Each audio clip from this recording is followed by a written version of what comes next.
Recording late. Okay. Welcome everyone to day one.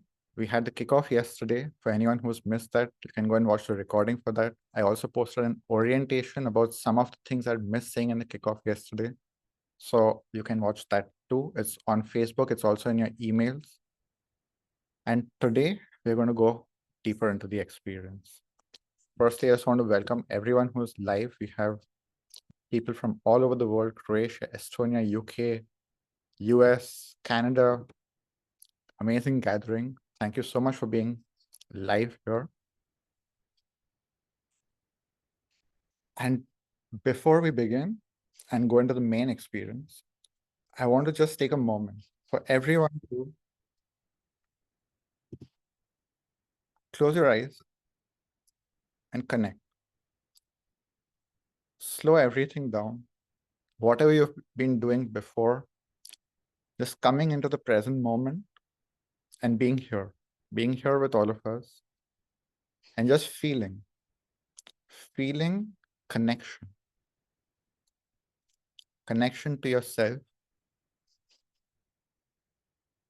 connection to your energy,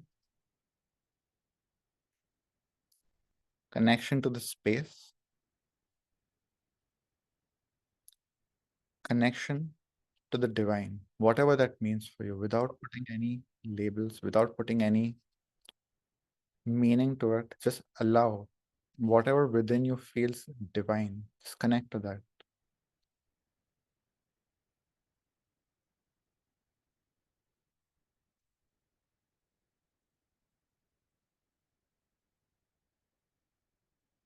Slowing down even more, coming into your body, coming fully into the present moment, feeling the base of your spine,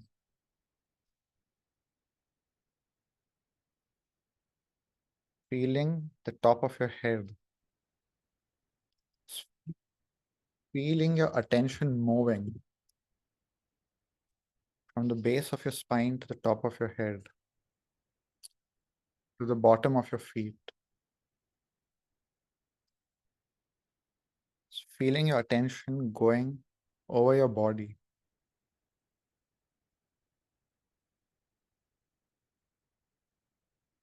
and connecting deeper and deeper.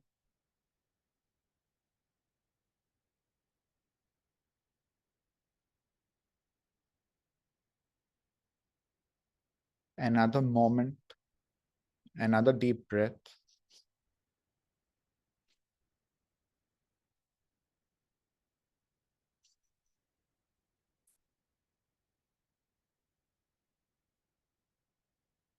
Connecting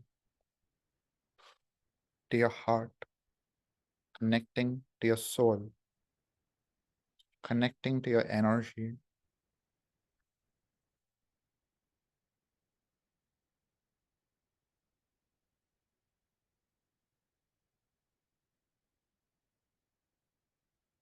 and holding this presence, holding your attention, holding this state, and bringing it to the space, bringing your full self to the space. For the next 90 minutes, whatever else is happening outside, whatever has happened before in the day, in your life, leaving that behind, leaving that aside. Right now, just being fully present here with us, connecting to others in the space.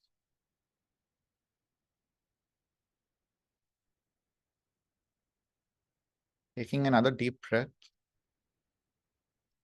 And when you feel ready, when you feel connected, opening your eyes, coming here.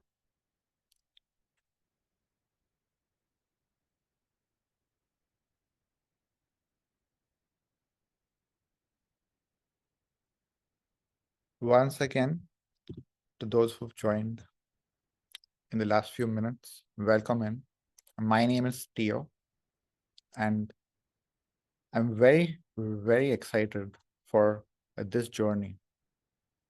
As I was saying in the orientation, if you haven't watched it yet, yesterday I was feeling a bit off center. I was feeling a bit I was feeling way more in my human than in the flow, in the divine, in the usual way that I lead such experiences. And I allowed it. I allowed myself to just be human and come to that experience from a very human place, feeling a bit of insecurity, feeling a bit of this off centeredness. And still, whatever came through, many people gave me feedback that it was powerful, it was very insightful, it was deep. And I still want to distinguish that yesterday, what I was doing, I was explaining things. I was speaking a lot from the mind to the mind. Some of you may have felt something deeper. Some of you may have connected to something deeper. But a lot of it was very much about explaining things, explaining concepts, which was important. That was what the whole foundation was about. That was why I had the kickoff was there needs to be some context, there needs to be some foundation about. So we have a common shared language so that if I say something, you get what I'm saying, instead of just having your own language and we don't really understand each other. Now that we have laid a foundation, you have better understanding when I'm using specific words. And today, I want to step much deeper into the experience. Yesterday, I was sharing, and in the orientation, I was sharing that I see myself as having several identities, several different ways that I connect with people. One of them is Tio. It's very normal, very human. And then there is Master Tio. And Master Tio is what I see as my divine self, is the one within me, the divine within me, through which I channel the divine. And this is what I will be incorporating today. As we go deeper and deeper into this experience, I'm going to be bringing this side of me here. I'm going to be channeling. And while I will be while I will be speaking words, I will also be sharing energy. I will be communicating at multiple levels.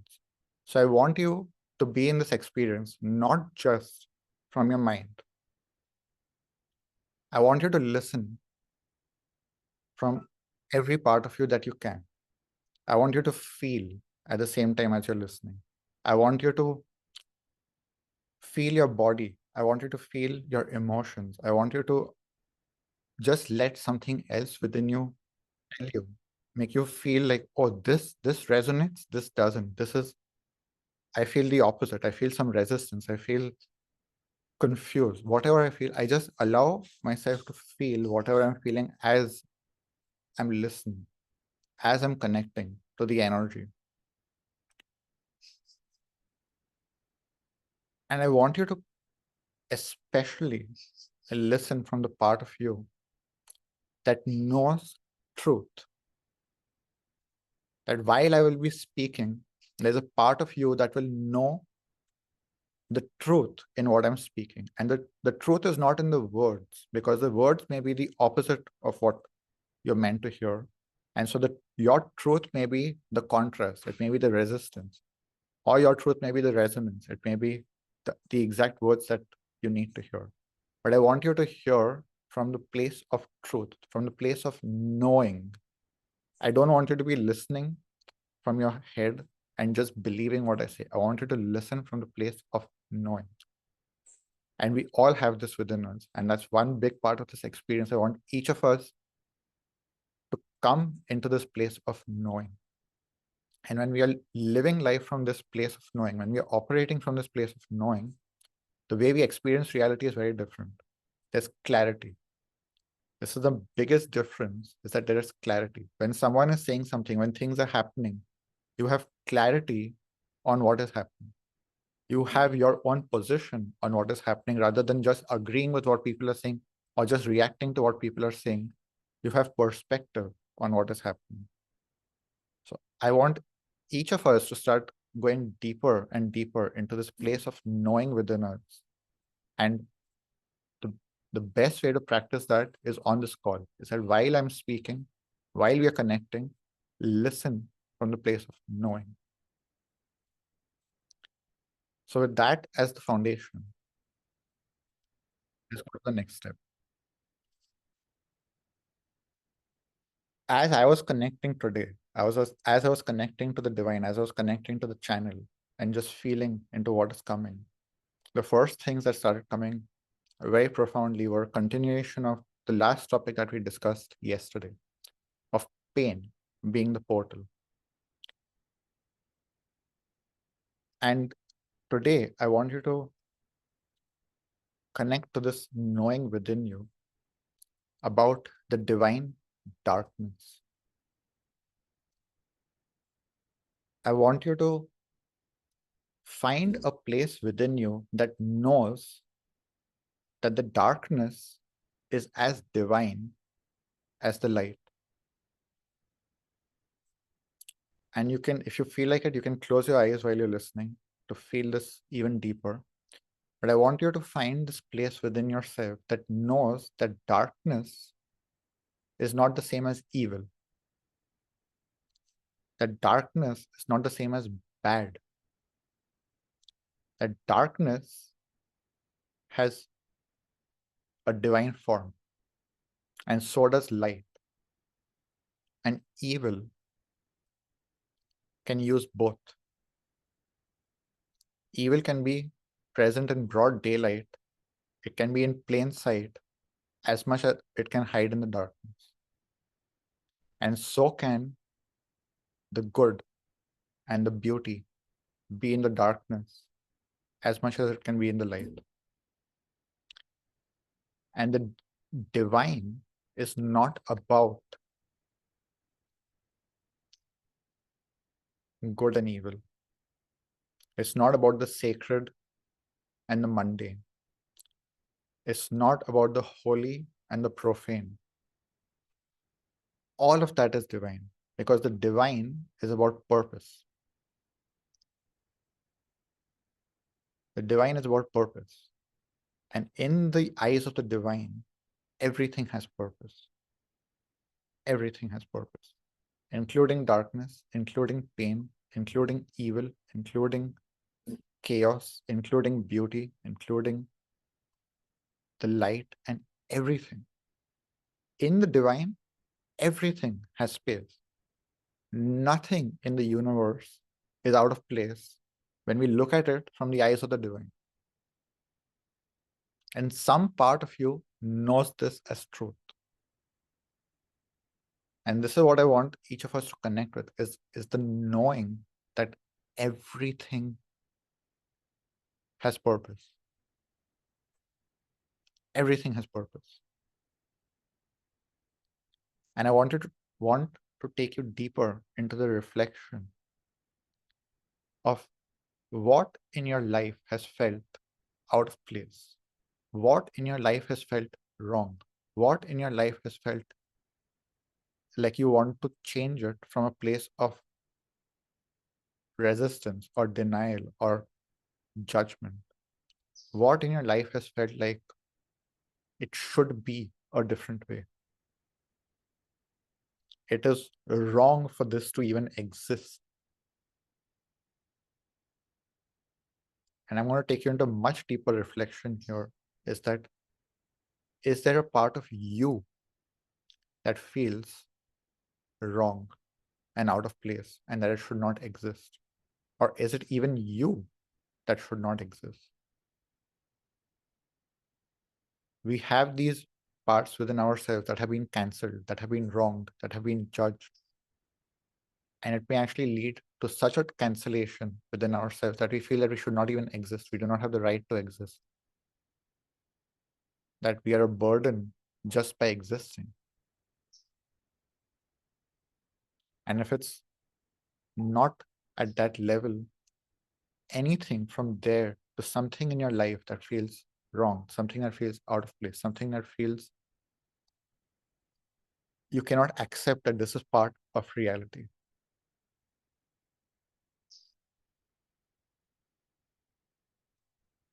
Just take a few moments to close your eyes and reflect and just allow something inside you to inform it. Doesn't even have to come from your head. You don't have to think about this. What in your life or in yourself feels that it is out of place? or that you cannot accept it?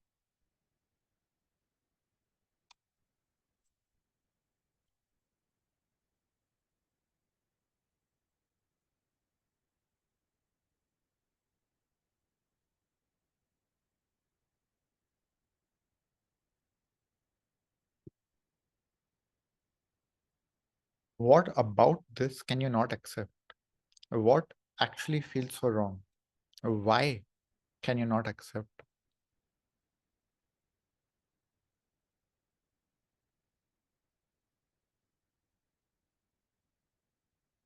Why your current state? Why is the way you are? Why is the way life is? Why is the way the world is not okay right here, right now, today, in this divine moment? In this divine moment, what feels wrong?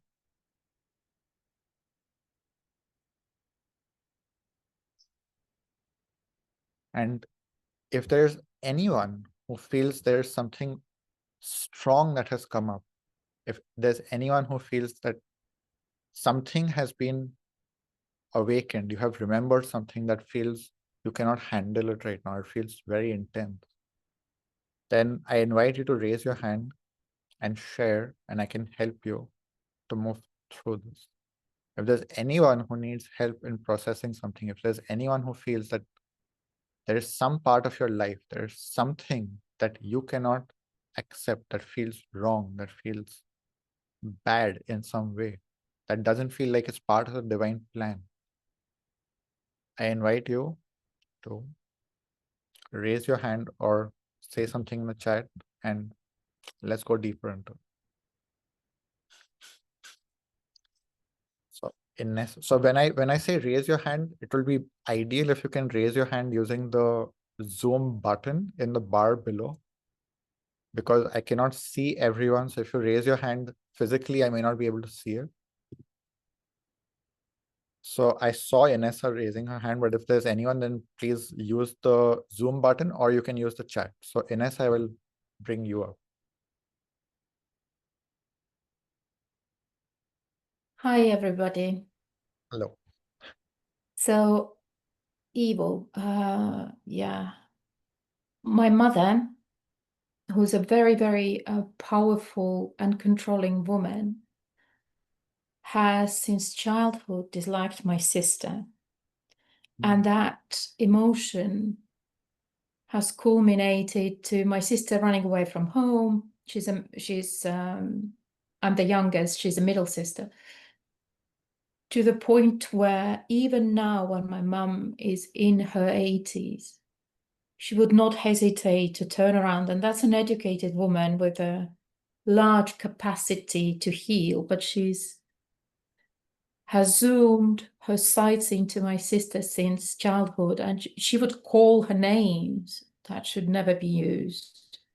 And the judgment she's passing upon her for things that sister done, she hasn't done anything wrong. She just fell in love with a person my mother disapproved, and the person happened to be married. She would call her names that literally, physically inflict a feeling of being cut with knife. I cannot understand how a mother can have such a deep-seated dislike to the point where, how could any mother name her daughter slut? I mean, being a mother, you would know that you would give your kidney if it's required, or cut your hand off. But how can you feel, and on a same token,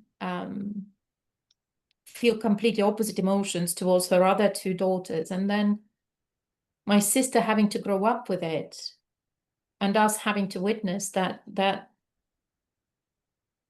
completely alien feeling. And I don't know where it stems from, or how to change it, how to handle it, or how to change it. I feel a bit disabled when it comes to mum. I have tried, obviously, especially lately, and I have addressed the issues, trying to call out her softer side, and sort of trying to make her see that it's her experiences, not her mistakes. But I can't change it. So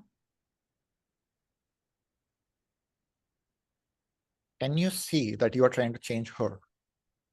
I can, yeah, I can. How does her being this way affect you? We can see how it affects your sister. How does it No, not affect? only. It affects me deeply. It's How? painful to watch. It's painful to watch for my sister. It's hurtful to see my sister struggling her entire life with coping of being disliked by her own mother. She's beautiful, she's talented, and it has effect to the point where even her children are disliked. So yeah, it does affect me. Okay, so this pain that you have, Yeah. that you feel for your sister,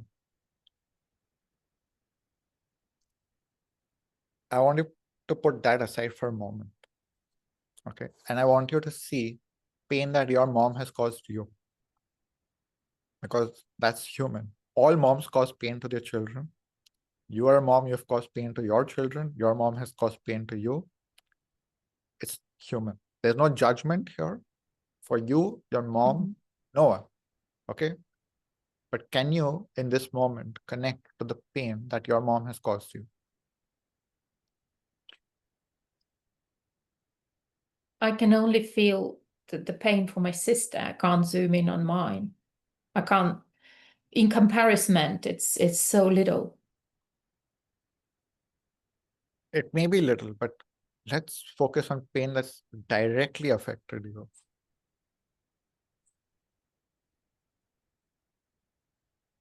I know it may be tough because the other one is very alive and it's strong, but something that has directly affected you. And you may have moved past it. So it could be a big pain from the past that you have resolved and you're okay with. It can also be that you learned something from. So let's try that. Like use something that is in the past. Okay. Well, I suppose I can then, yes. I'm probably big disappointment to my mother. She placed such great hopes on me, and I just up and went with my children, so and my ex-husband. So yeah. And how has that affected your life? How has that shaped you into who you are? Being a disappointment to your mom, how did it shape you? I think it has made me defensive when I'm Mhm. speaking to family members. I think it has made me defend my situation or particular choices, or I think it has made me defensive. But defensive in a good way or a bad way? Like, has it made you powerful in standing up for yourself, or has it made you defensive as in withdraw? Uh, Both, definitely more powerful. Definitely more powerful. Yeah. Mhm. Yeah. So you can feel that having to face that disappointment actually strengthened you. Yeah. I can feel. Yeah. Yeah. You can see that clearly.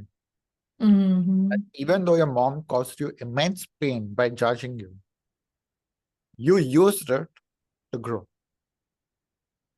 You made it into a portal to grow. Mm. Your sister has been crushed by it, Yeah. but she could, even today, make that pain into a portal. Rather than trying to change your mom, to see that your mom is playing a role for the divine, for your sister's divine unfolding, the same way that you had your divine unfolding. It Can may you? not be logical, it may not be Mm. nice. I'm not saying it has to be nice or logical or make sense. It's dark. Okay, it Mm. looks evil. I get that. But it is shaping your sister. And this is this is how the divine works. The universe was forged with fire, right? Intense heat, intense fire. This is what shapes things. This is what shapes us in life. intense fire, intense trial. But a lot of people can't face that and they get destroyed by it. And that's fine. There's no judgment. Again, there's no judgment on anyone. Not everyone can take it. But just because she couldn't take it doesn't mean it was wrong.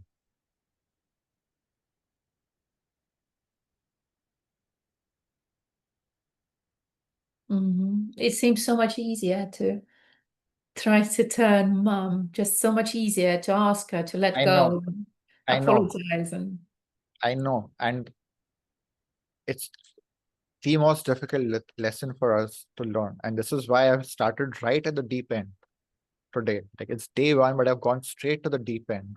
Because once we understand this, once we can accept this, everything starts changing. It's very difficult to see that not only we have to play a tough role in some people's life, but also some other people have to play a tough role in our life. You being the mom you were has affected your children. You cannot be a perfect mom. It doesn't exist. There is no such thing as a perfect mom. You can be the most soft mom, and that will shape your child in one way. And you can be the toughest mom, and that will shape your child in one way. And you can be anything in between, and it will shape your child in some way. And your child can either choose to resent you and be crushed by it, or your child can choose to rise up and use the fire, to use the forces, all the ingredients that life is giving us. yeah, The divine gives us many different ingredients. The problem is we have not been taught how to use all of the ingredients. We've not been taught how to use pain. We have not been taught how to use our humanity, the full spectrum of our humanity, as a portal. The biggest challenge is realizing that your humanity doesn't get in the way of divinity. Your humanity is a portal to divinity.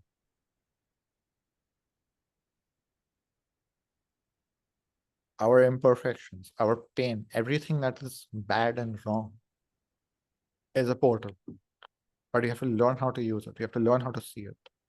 And until we do, we will keep blaming and keep trying to change the wrong thing. And that person cannot stop because they're divinely compelled. They have a divine contract.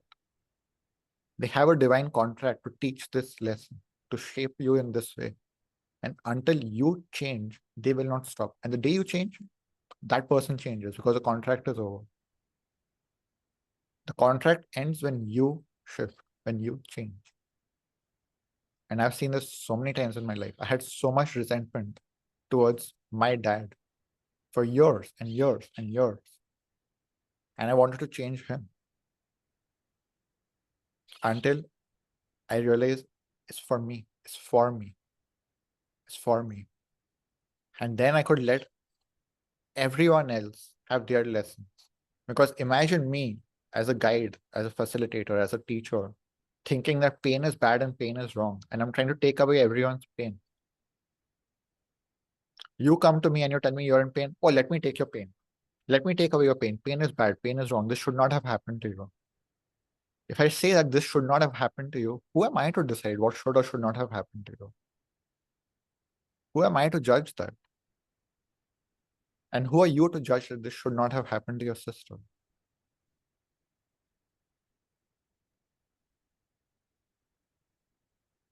it's not that it shouldn't happen. I think it's more of how she was unable to deal with it and how we all had to watch what's And happening. this is the thing, is that someone needs to help her to deal with it. This is what we all need to learn. This is how we get stronger. This is how we get more powerful. This is how we grow and evolve as souls. Souls evolve through fire.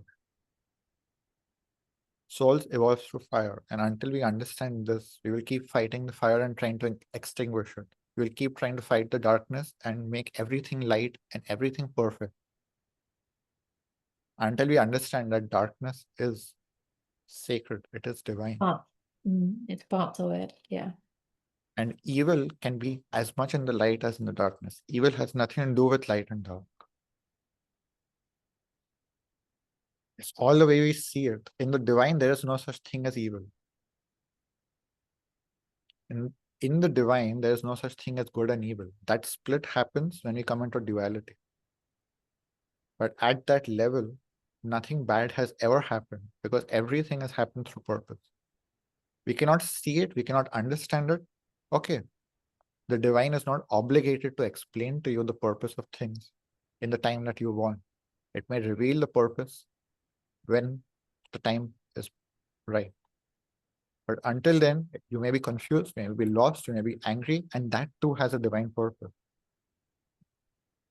Sometimes we need to be triggered in a way that will cause us to feel certain things because that will drive us in a certain direction.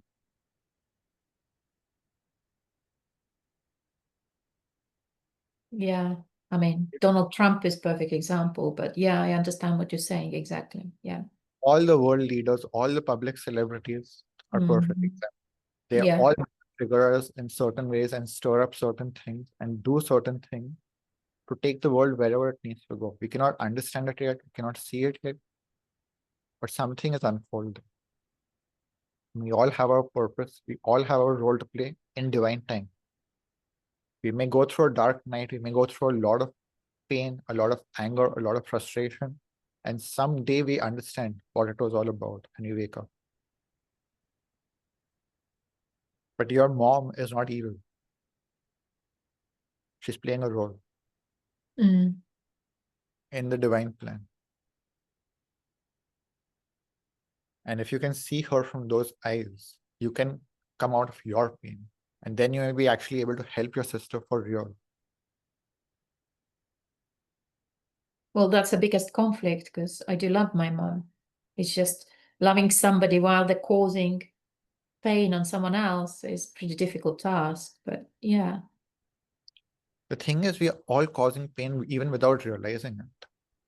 As humans, we are causing pain to the earth. Like the way we have living as humans, look at what we are doing. But we're so disconnected from it. We're so numb to that, most of us.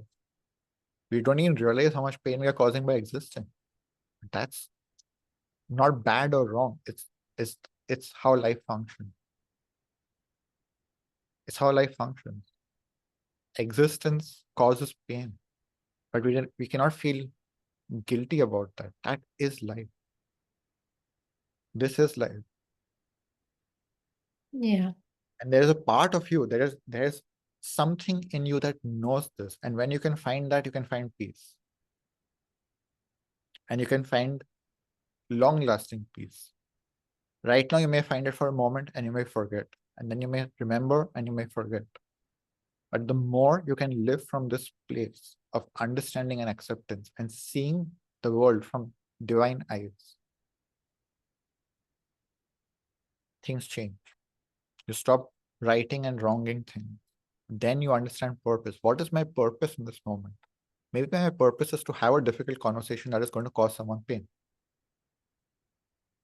Right? Like we have how many people? We have 14 people on this call. So 12 people are watching us right now.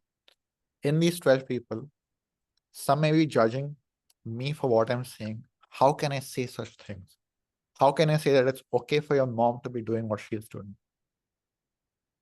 Someone may be wronging me. Someone may be thinking, yeah, this makes sense. This is right.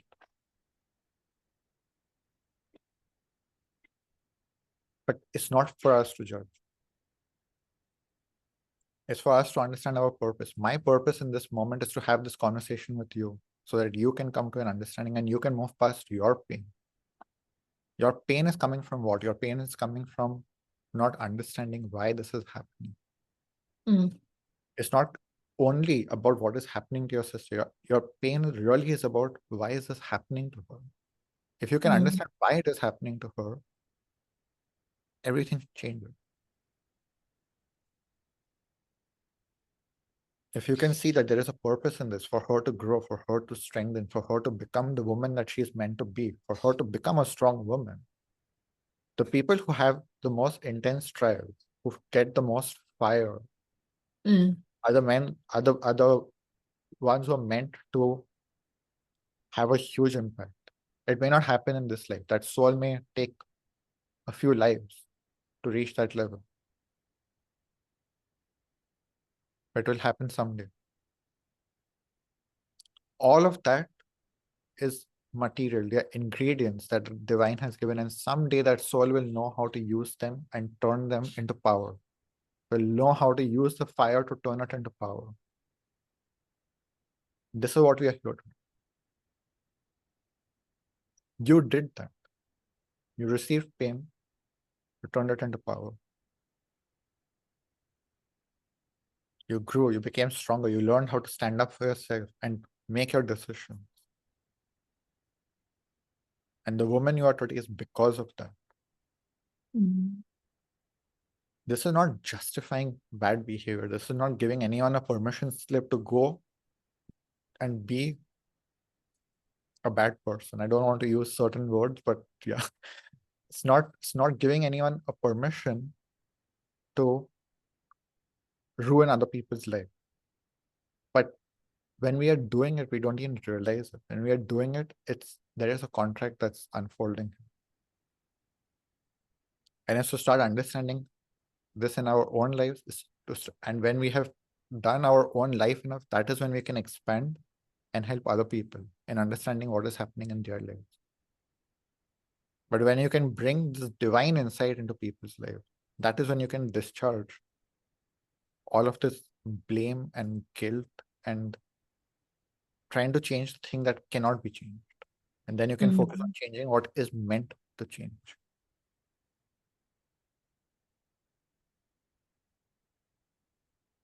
Thank you. Thank you. Thank you. I really appreciate it. It's a very powerful and vulnerable share. And I'm guessing there are many people who can resonate with parts of this or all of this. Thank you. Thank you. What I would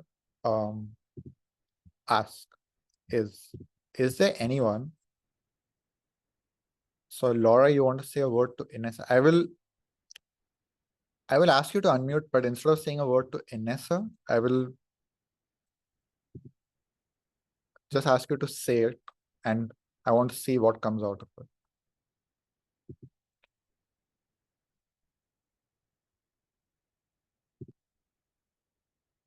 Hello? Hi. Can you hear me? Yes. Okay. Okay, hello. I just wanted to something came in my soul, in my mind. She said that her mother saw her as a disappointment, and also she's very disappointed because she can't help her sister, and she is disappointed that her sister is managed not so well all the trauma from the mother side.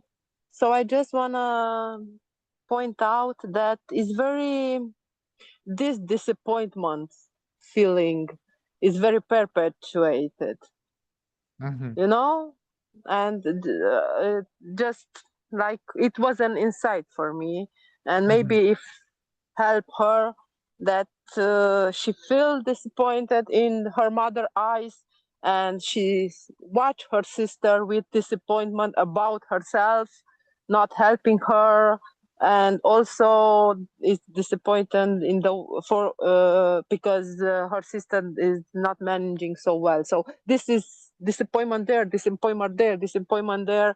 Maybe it's something here to deserve to be explored.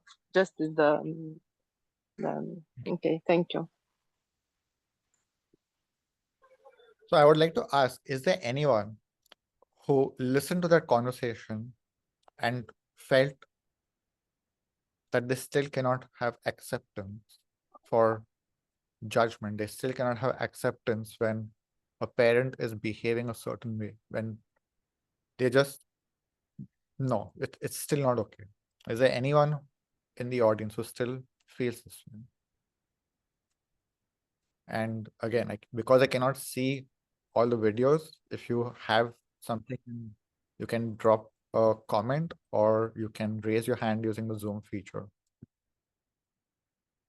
And if it's not about this specific topic, I would like to ask, is there anyone else who would like to volunteer with anything else that may have come up for you personally? Is there anything that just feels that I cannot accept it in my life? I feel that it's wrong. I cannot understand what is the purpose. I cannot understand why this has to exist. And that may be in your life, it may be in the world, it may be whatever. But if there's someone who feels that this doesn't make any sense.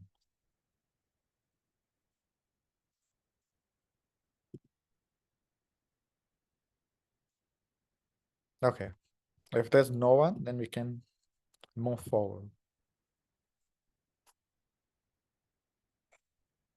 What I would like to do, since we've been in this for 45 minutes now, we can take a break for 1 minute if you want to stretch your legs, because I will shift the energy a bit.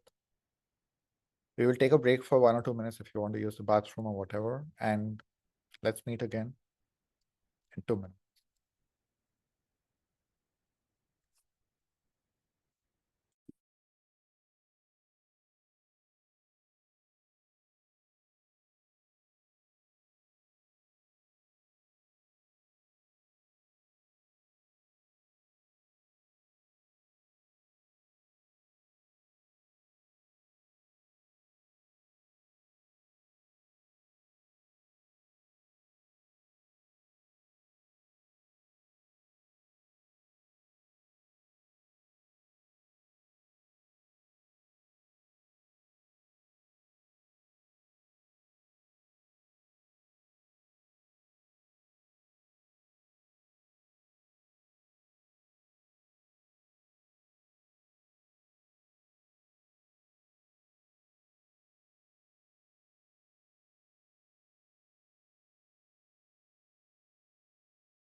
Welcome back.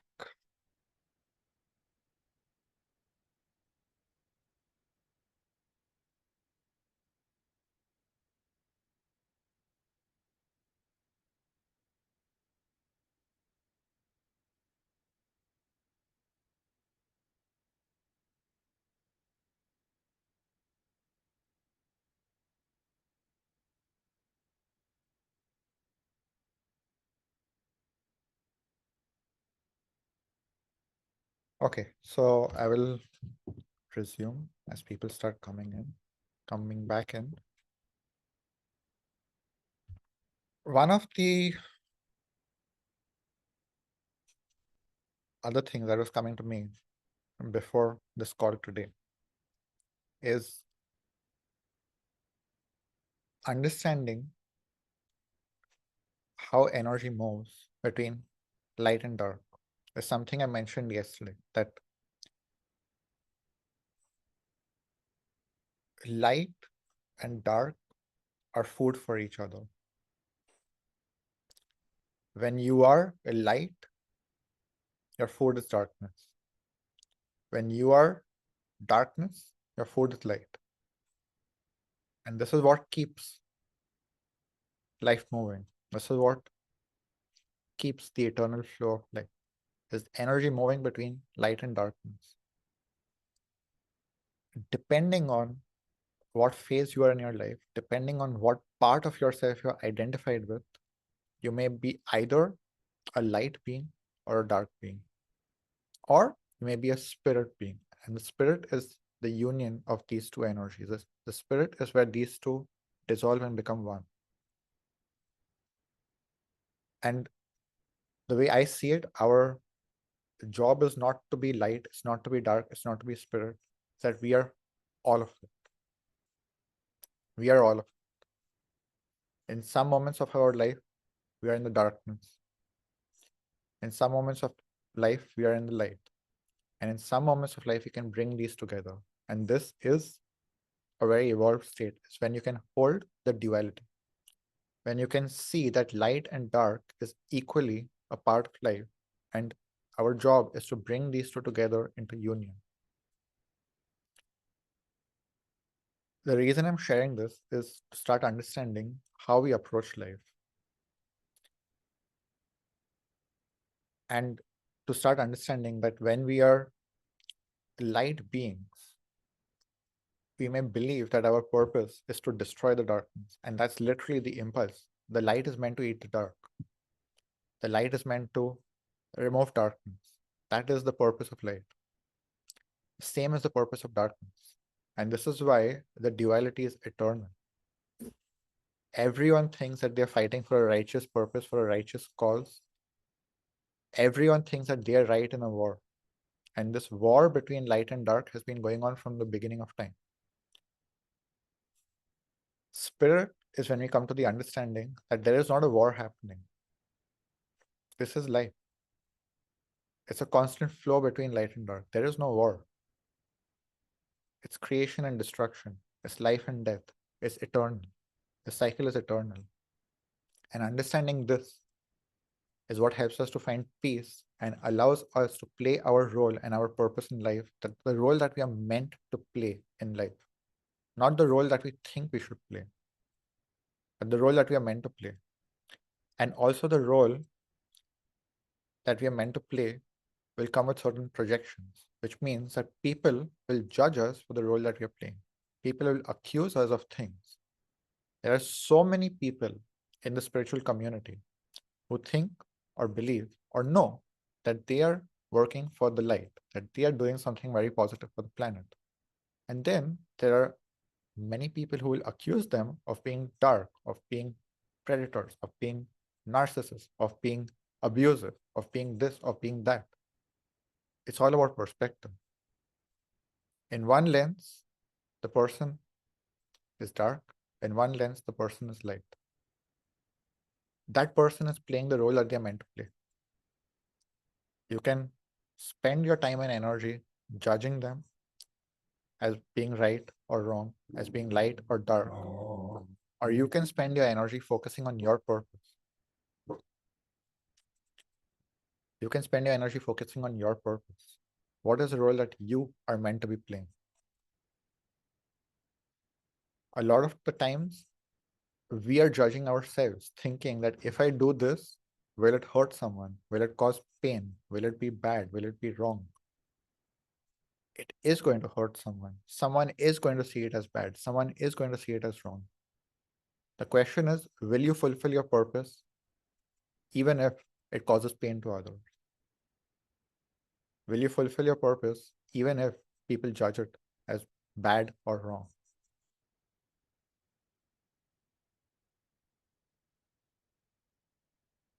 And this can be in any context. This can be in smaller context. This can be in the context where you're just in a family unit. It's not about something big. You have your role in the family. And sometimes your role in the family is causing pain to others. Can you play that role still? If you're a parent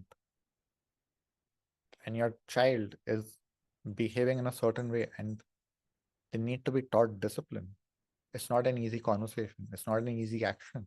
It can result, or you may have experienced this in your childhood, your parents disciplining you with the way that they knew how to. They were disciplining you in the way that they thought was right at that time. But it's not an easy role to play. But that is a parent's role. Is to teach discipline to a child, is to teach boundaries to a child, is to say no to a child. It's not an easy role, but will you play the role, or will you try and find a way to avoid playing a role so that you do not cause pain to your child? Or do you judge your parents for causing you pain, even though they were teaching you painful lesson? That's literally what it means. It's a painful lesson. Do you have space in your life for painful lessons?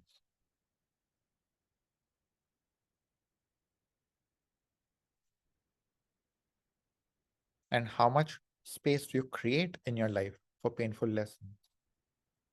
Today, here and now. Because that is the portal to growth.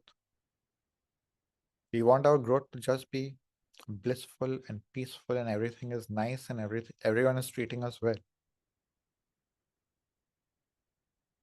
But that's one side of reality. And there are those lessons too. There are many lessons that come in a very beautiful way and they have no pain involved. There's space for that too. But are you allowing painful lessons to come into your life? Because if you don't allow that, you miss out on everything. Then you cannot even get the beautiful life. Our resistance to one side of reality blocks all sides of reality. When we resist one side, we miss out on everything. Allowing pain in our lives, having space for pain in our lives, making it a conscious decision that pain is something I allow in my life for my growth, for my evolution. Which part of your life today, now, is offering you a painful lesson that you have been avoiding, that you have been resisting?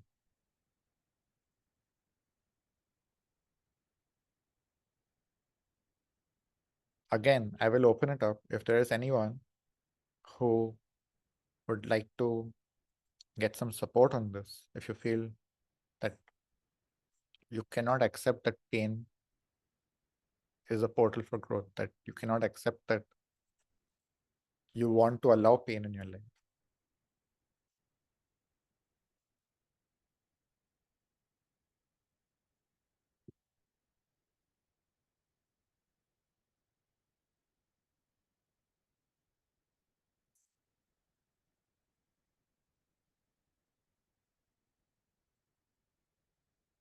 Okay, let's go with you, Sushil.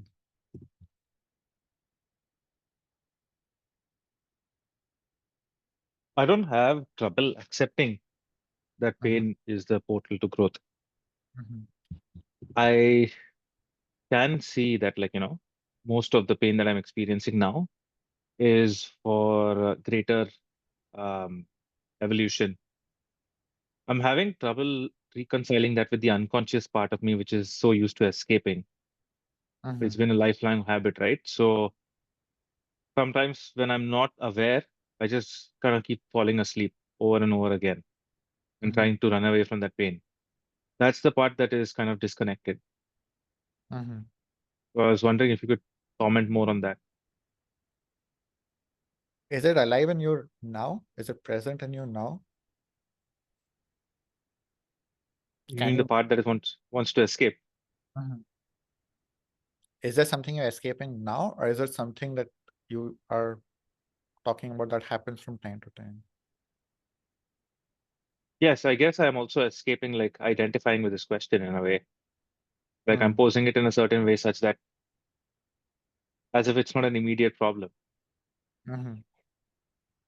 But I do believe that um more so towards the end of the day, I think there's a lot of pain that shows up. And I think I dull it with TV or something like that, or like some other aspects or something like that, which I'm unconsciously not able to face, or like I know that there is like greater freedom on the other side, but I just kind of get hypnotized or fall asleep when I have to do the work. Can you bring it online now? This part. What is it that you're really avoiding?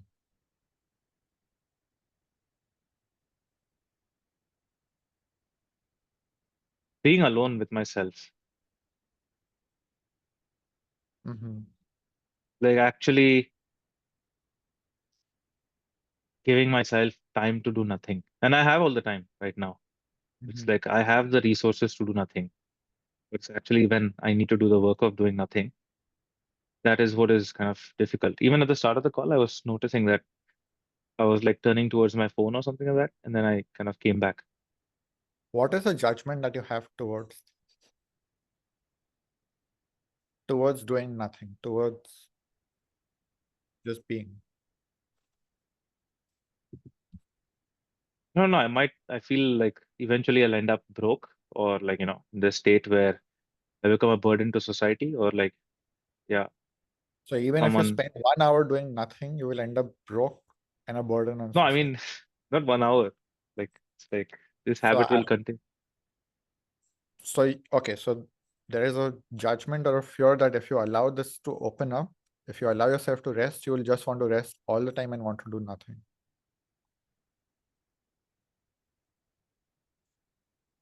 Yeah, there's like a judgment that my life is slipping away in a certain way. But it's not just slipping away when you are spending a few hours watching TV. There's the rest of the day.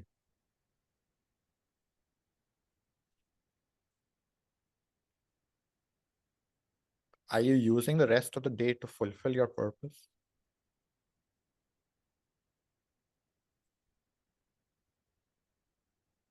I don't think so. What's missing there?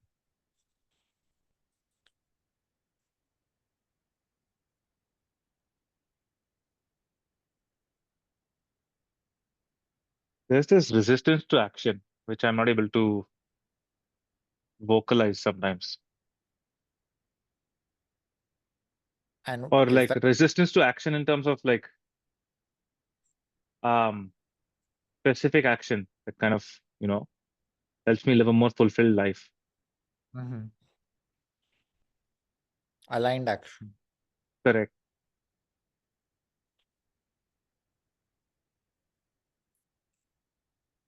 So this is the permission you need to rest. Is when you're taking aligned action, then you can rest.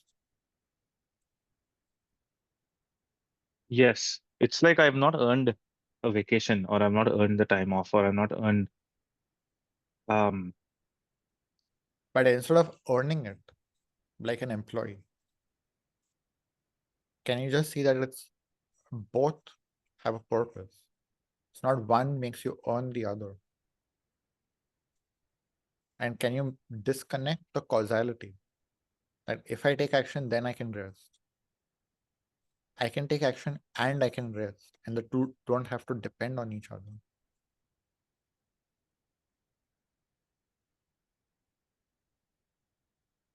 I rest because I need rest. I connect with myself because I want to connect with myself. It's not conditional. It's not because.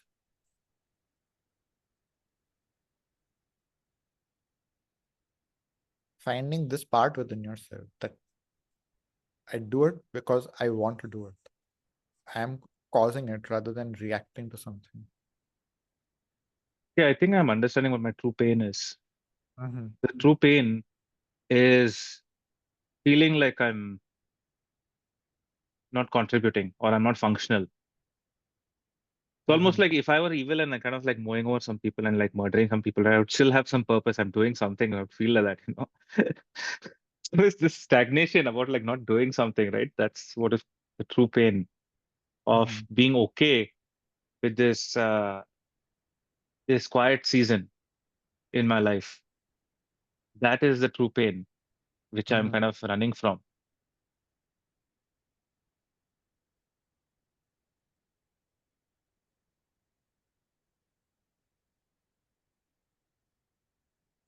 What will free you from this? What is the divine purpose in this moment for you? Can you see the pain as the portal to your purpose and pleasure and everything? Can you allow this pain of not doing to move you into action. Not doing is not rest. Not doing and rest are two completely different things. Avoiding action is not resting. So you can rest. You have permission to rest independent of whatever else you're doing. You could be wasting 20 hours a day and you can still be resting. So first is to free up your permission to just rest. You don't have to earn rest. You rest because you need rest. You rest because you want to rest. And you take action because there is a pain of not taking action. There is a real pain of not taking action. And you're connecting to that pain finally. It is painful not to fulfill our purpose. It is painful, truly. Physically, it can be painful to not fulfill our purpose. Emotionally, it can be painful to not fulfill our purpose. And feeling that pain is what moves us. It is a painful lesson to realize I am not fulfilling my purpose. I'm not doing what I'm meant to be doing. What will bring me pleasure? What will bring me fulfillment? Allow that to drive you. Allow that to light the fire inside you.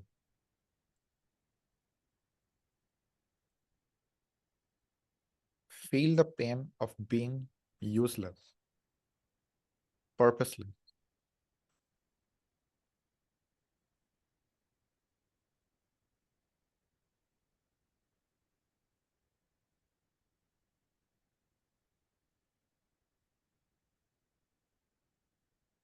And also know that it's not an absolute truth.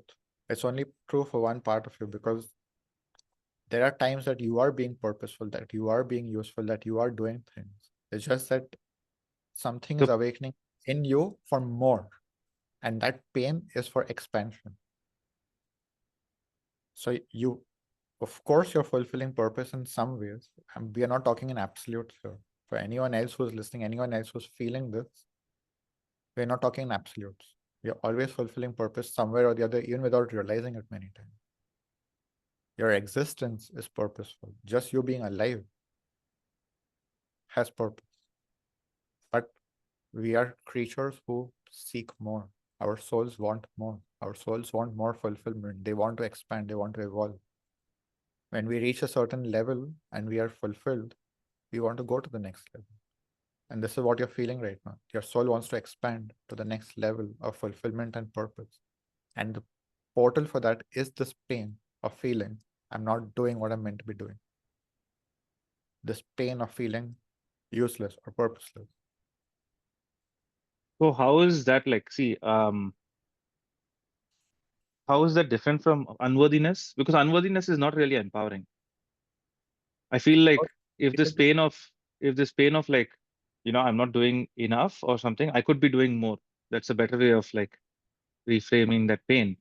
Exactly. Because yeah, the other option is like, oh, I'm just like, useless. It's not like really coming from like a place Oh, of no, not at all. Like when I'm speaking here, it's literally just realizing I can be doing more. I want to be doing more. And I'm avoiding. And that is causing me pain. Doing it is going to cause me pain. Avoiding it is going to cause me pain. So I might as well do it.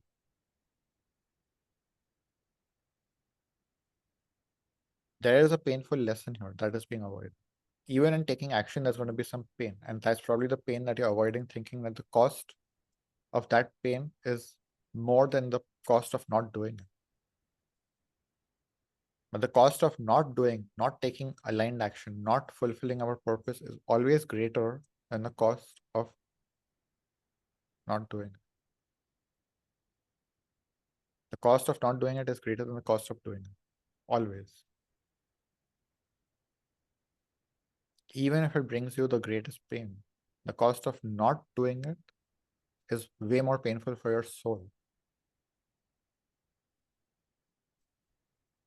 That's This the is a pain of soul level pain. This is a soul level pain. What you may be avoiding is emotional pain. What you may be avoiding is some physical pain. But the soul level pain is the deepest pain that we have. And that comes from being unfulfilled. That comes from feeling empty. Not doing what we are meant to be doing, not fulfilling our purpose. That pain is deeper than any pain. And we can numb it with all kinds of things. We can numb it with all kinds of things. It is the deepest pain that we have. And we can try and fix all the other pains, but it is this pain that is deepest. And if you can go to that level of pain, the other pains start healing automatically.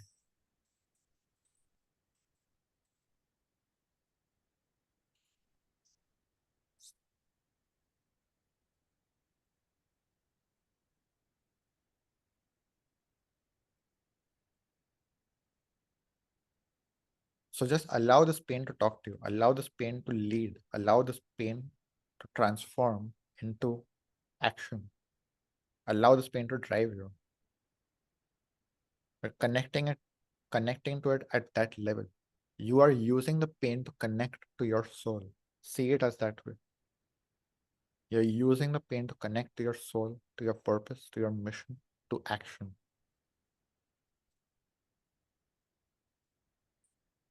It is the portal to your soul, to deeper connection to yourself. It is being disconnected from yourself that is causing you pain. It's not listening to your soul and taking the action that your soul is inspiring you to take. That is what is causing you pain. It's something I said yesterday. All pain is disconnection, and all disconnection is an illusion. It's an illusion, but illusions become very real. We have the power to manifest illusions into physical reality. They become physical pains. Those disconnections become physical pains. They become cancers within us. They become all kinds of problems within us. When we begin connecting with our soul, our energy starts shifting, everything starts shifting. I've seen people recover and heal from unbelievable things.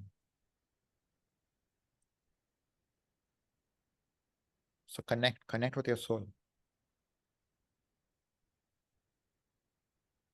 Thank you. Thank you. Is there anyone else who feels like something has come up that you would like support with? Anyone who feels like purpose is missing from your life and you don't know how to find your purpose, who feels like you're just in your own life, in your own bubble, but don't know what is your bigger purpose, how you fit into the world, what you're meant to bring through to the world. Because this is the light side. Today we have been talking a lot about the darkness and the pain as the portal, but the light is also a portal. And the light is, what is my purpose in the world? How do I fit into the bigger picture? Because there is a divine plan, there is a divine unfolding. There is a level of reality that we can see how we fit into the world, why we belong. So if you feel that you don't belong in the world, you do not belong in a specific situation, you do not understand your purpose, is there anyone who feels this way?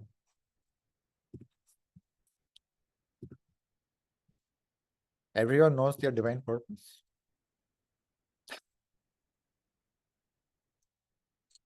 I see Sean nodding.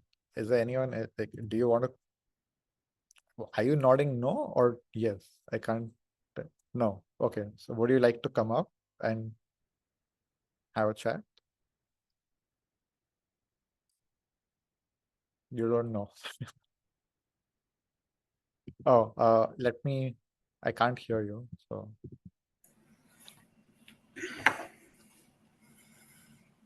Can you hear me? Okay. Yeah, I can hear you. So I couldn't hear what you were saying. So were you saying that you know your purpose, you don't know your purpose, you don't want to know your purpose? Oh, it would be nice to know my purpose. I don't feel that I have a firm grasp on what that is yet. Uh-huh. I feel like the last Talker Sushi was resonating very deeply with me because I've also come into a situation where I have the resources to do nothing and work.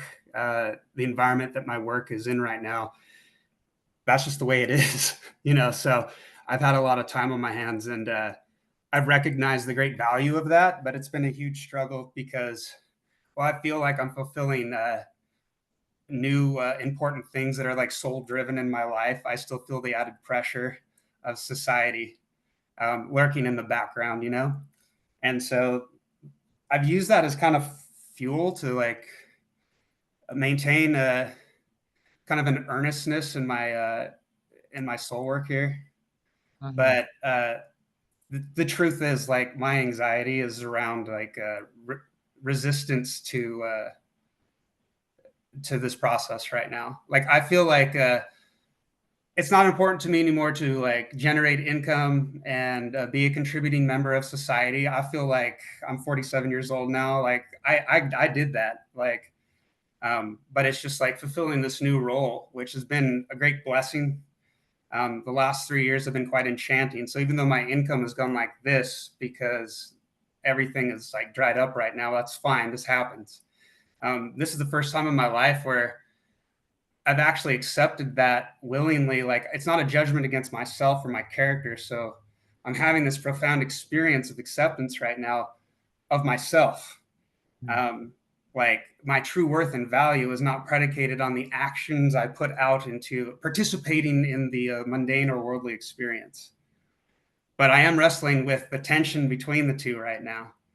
And I guess that's where I'm at. Sometimes I feel like quite a misfit, you know, and I feel a little lonely. So I can feel your anxiety. So first, just take a breath. You shared something very deep, something very vulnerable. I really appreciate you sharing this. Just take a breath and release this. Deep, deep breath.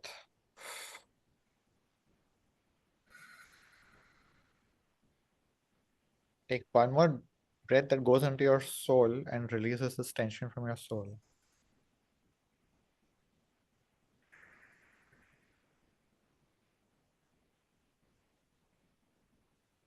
My existence is purposeful. My existence. First and foremost, my existence is purposeful. When I say these words, what does it make you feel? What does it spark? If you say this to yourself, my existence is purposeful. What's the feeling? What's the feeling, or does it spark something? Does it bring you some thought? I guess I feel like I'm swimming in the cold part of the pool or the warm part of the pool instead of the cold section, if there was such a thing. What does it mean? Fulfillment of some kind. So you're swimming in the warm part, which means you are feeling fulfillment.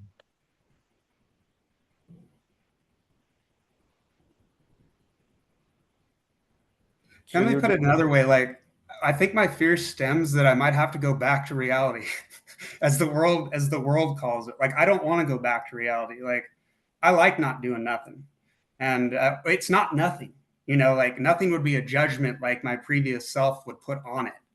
Like now, it's the very opposite. Like it's enchanting, and I think more my resistance is like eventually I'm going to have to go back and participate in this world some more and chase money and make money. And like, that's kind of like, I'm tired of that. I'm over it. Like, I don't want to go back. Like I like opening up these floodgates and I want to keep them open. And my fear is that the process will have to stop in some way. So you feel that your process and making money cannot be connected? Yeah, I do, because I feel like in a modern life, resources are money. Like, do I want to go hunt and gather? No. You know, I need money for that, for No. food and shelter. Yeah, so I'm not talking about that. We need money. Yes, we need money. But the way you're describing it is that what you have to do to make money interrupts your process, cancels your process, and kills your soul. Yes. How can you bring these two together?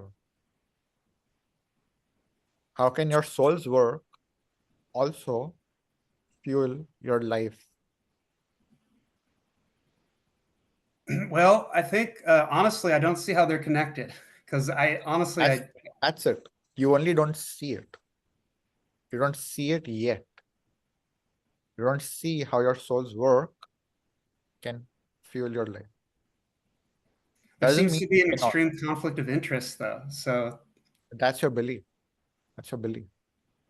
Doesn't make it reality, doesn't make it true. That's what okay. you're manifesting because that's your belief.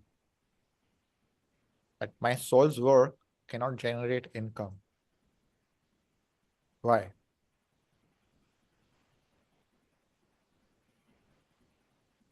Why? Well, My idea of things is that when the nucleus of any idea is the motive of profit, that as things circumambulate around that motive, you get very impure. It's like looking in a funhouse mirror. Things get oblong and askew. Okay, so basically your belief is that profit leads to evil. Profit leads to corruption.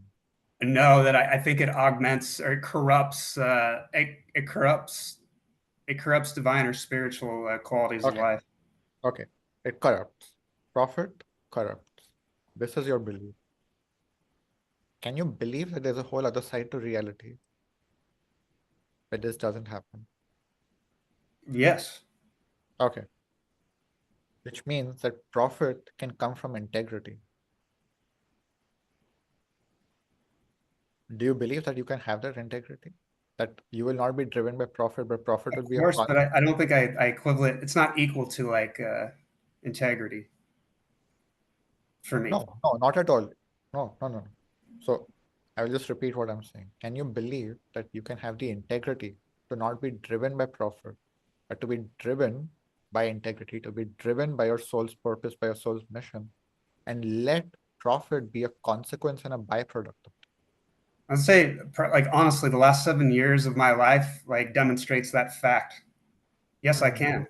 I've proven it to myself. Okay, so you can generate profit and still be in integrity. So what's the problem? Well, I'm in the business of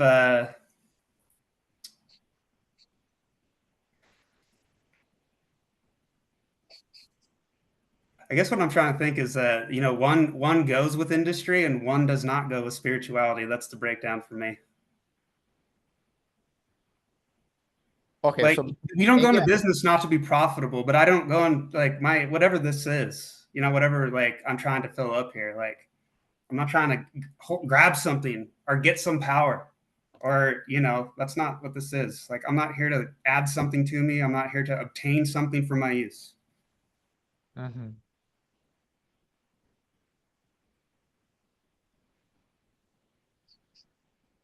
Okay.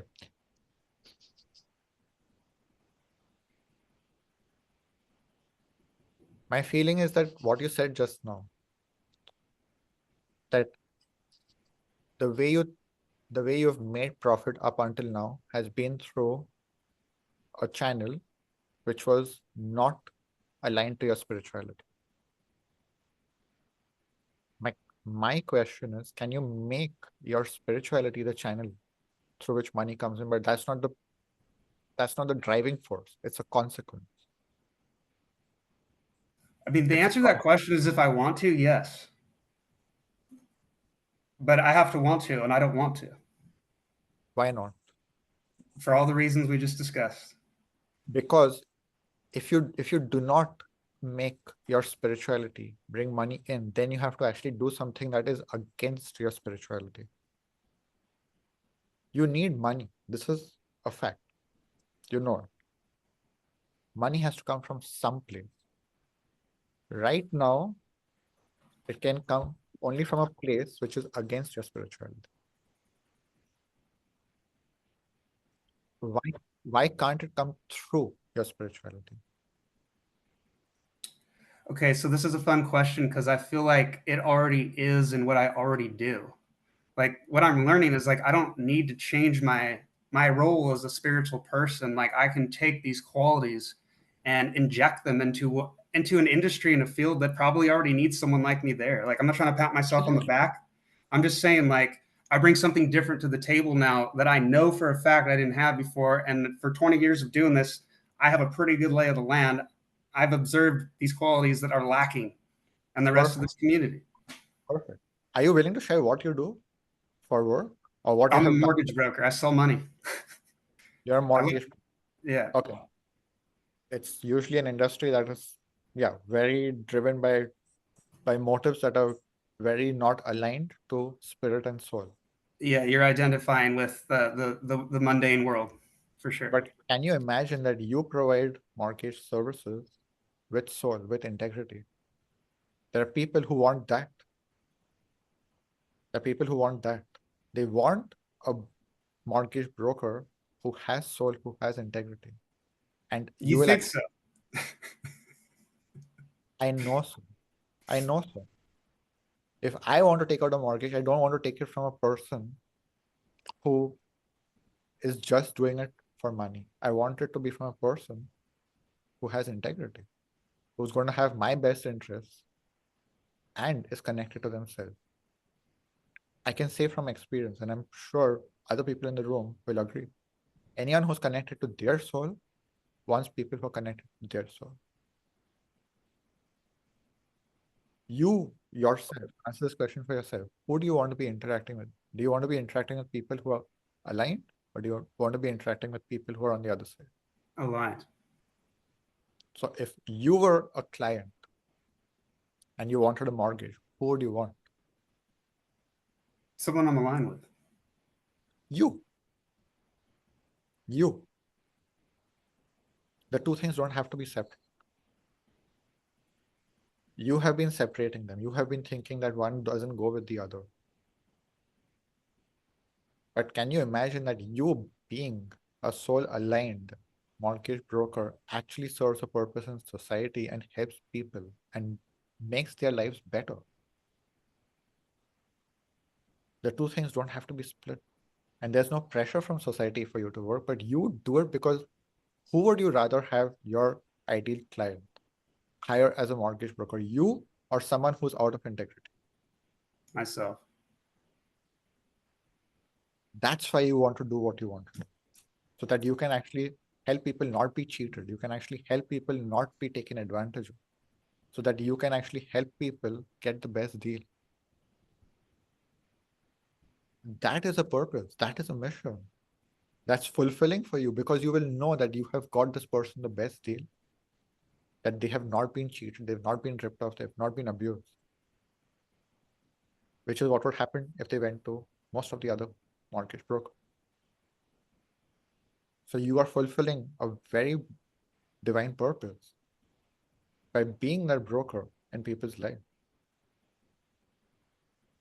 Can you see this now? You don't have to be at odds with each other. You being who you are is a beautiful thing in this industry. And there's no pressure. There's no pressure to do this, but it's an opportunity. You play a role that is incredible for so many people. People are going to appreciate you. People are going to be so glad that they met you instead of someone else.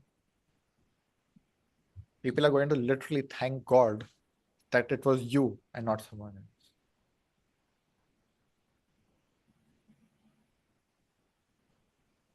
Position yourself that way. You do not have to do anything. Because you don't have to do it for money, you can actually position yourself in a way that feels in integrity for you and helps other people. And that will be truly fulfilling. How does this feel as you take it? That anxiety that you're feeling? It feels really good, actually. I feel like if anyone would understand kind of the situation I find myself in, it's the group here, for sure. And I feel like I'm in safe territory to kind of share what I'm feeling and experiencing right now. So that's helpful. I know, like, just quickly, like, it seems silly to say that I would have been divinely inspired to become a mortgage broker, but that's exactly what happened. It was a movement from pain. I was in my 20s. I had no idea what I wanted to do. I was getting disengaged from my fiance, and the crux of my problem was financial. I needed money, and I just started going to the bookstore 10 hours a week. I didn't have any money. I just drink their coffee and read their books, pay for their coffee and read their books.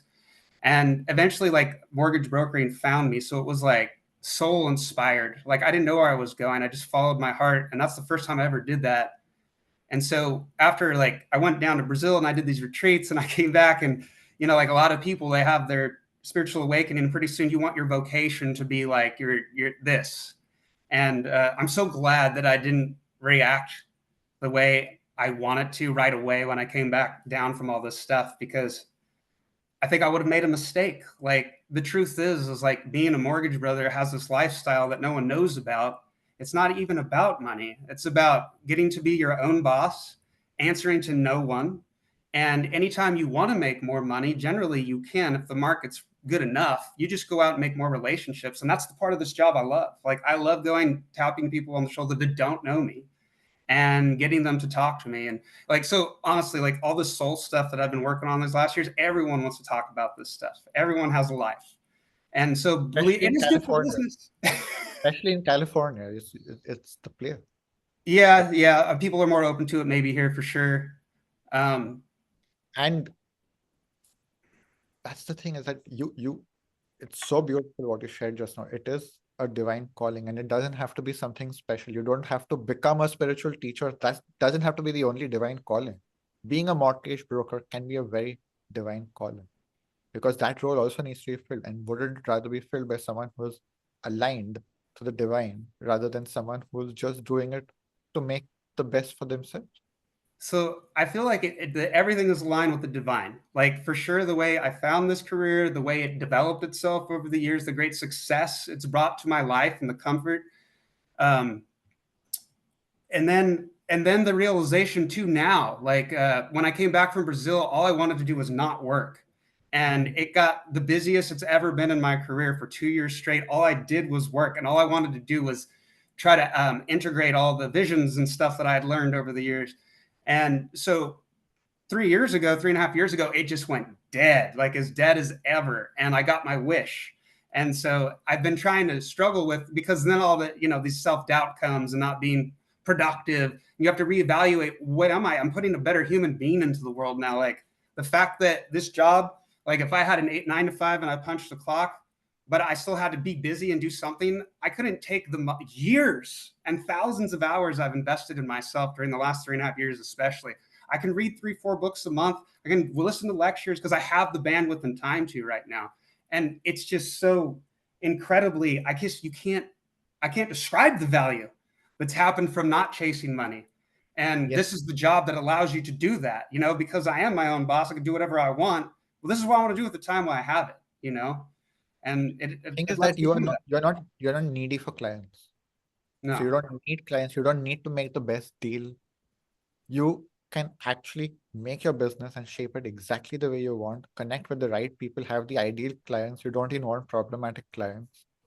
You really get to have the best and put your best out into the world. It's perfect. It's perfect.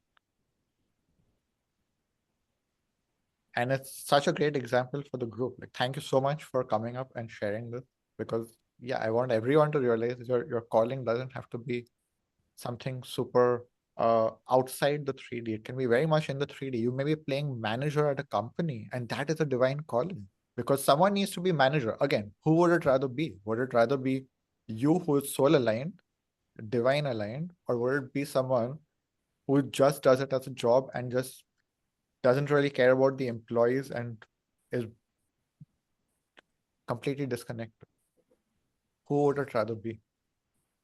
And who would people love more? That's the thing, is who would people love more? The manager who's aligned and who cares about them, or the manager who's in their own world doing their own thing and doesn't care at all? Your loneliness, this is the answer. You can connect to people, offer them your services and more, and have connections in your life, have more connections in your life. All the answers are here. Is to bring everything together finally, is to connect all the dots together. Yeah. That's a good point too. Like this job, this sales role has brought thousands of people into my life that would have never been there. So, which I find it's lovely to meet new other souls, and see what other people are doing and hear their experience, because it's my experience too in one way or another. Amazing. Amazing. So happy that you volunteered and this landed for you. And now you can go out and do it. It was really helpful. Thank you, everybody, for listening. Thank you. And I know that we're a bit over time. I'm going to keep going because I have not even seen the chat. If you need to drop off, it's all good. Thank you for joining. You can watch the replay, the remaining part later on.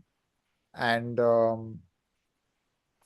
I also want to say that if there's anyone that you would like to invite into this experience, you want to call some friends, anyone you know that you feel would be inspired by this, I would really appreciate it. I hope they would also appreciate it. So yeah, that's one thing I wanted to say. Let me just see this chat now. Okay, so there was a question here. What if you know big pieces of your purpose and you're just eager for more understanding of it? Okay, I'll come to that. It's a real service. There were some interruptions. Okay, I don't know what was going on there. People are already looking for you. Thank you for sharing. Thank you for sharing. Okay.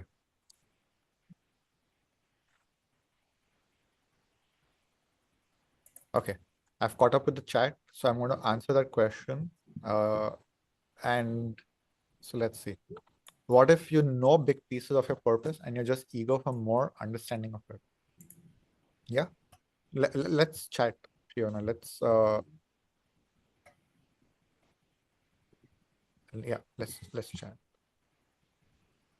Hello.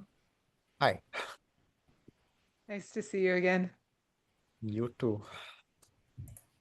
So yes, we want deeper understanding, and that is how it unfolds. It will get deeper and deeper and deeper. I think the main thing to understand is that you may never have a complete understanding, because that is hinting towards an end. And our souls are on an infinite journey. Our souls will have bigger and bigger purposes unveiling. So you reach one level, you get clarity about your purpose, you start fulfilling it, and already the next level starts opening up. So first thing to understand is that you will never have perfect clarity about your biggest divine purpose, because that thing doesn't exist. It is constantly evolving as the world changes, as the world is shaped, as the world is evolving, your purpose is evolving. That's why sometimes also it can be very disruptive, and it was going in one direction and suddenly the world has changed in a certain way and you need to be playing a completely different role. Anything can happen. So first thing is not to be attached to some final version. Just be focused on what is the next level. So with that said, would you like to explore the next level? And would you like to do it today or another day? Because we're already over time. I also don't want to go too deep into this, but firstly, does this land? What I said, it lands, it answers your question. Yes. Mm-hmm. Tell me. I'm coalescing into like what would be the piece that's appropriate to speak right now in the time frame. We can also take it up properly next time that you're on the call. So if you I have so many. It's going to just there's so many. So it does so maybe feel better, maybe better that we do it on the next call. And what you can do in the meantime is document whatever is coming through. Document it if you want to make a post about it in the group. And that will also give me some preview so that I can plan ahead. there are already some questions waiting for you. Amazing. Amazing. Thank you. Thank So you.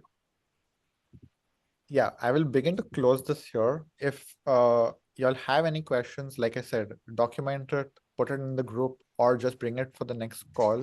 Then email me also if you like. This has been really great. I really appreciate everyone who's come up, shared, asked questions, participated in the chat, participated live. Just your presence is purposeful. If there's one thing that you want to take from this, apart from whatever else you have taken, play with this statement. My presence is purposeful. Feed this to your system. Keep feeding this to your system, because that will also reveal what your purpose is. My presence is purposeful in every moment. Wherever I am, my presence is purposeful. So what is the purpose? What am I called to do here? A lot of the times we feel like we can't do anything. We feel powerless, but Your presence has a purpose. Even if it is just to be present, that is purposeful. Your presence always has purpose. Okay, so I will close it here for today. Once again, it's been wonderful. And yes, for people who are wanting to watch the replay, I have created a guide section in the group. I will be posting a replay by email also, so you can watch your email. And we'll be meeting tomorrow at the exact same time. Thank you very much. See you in the next one.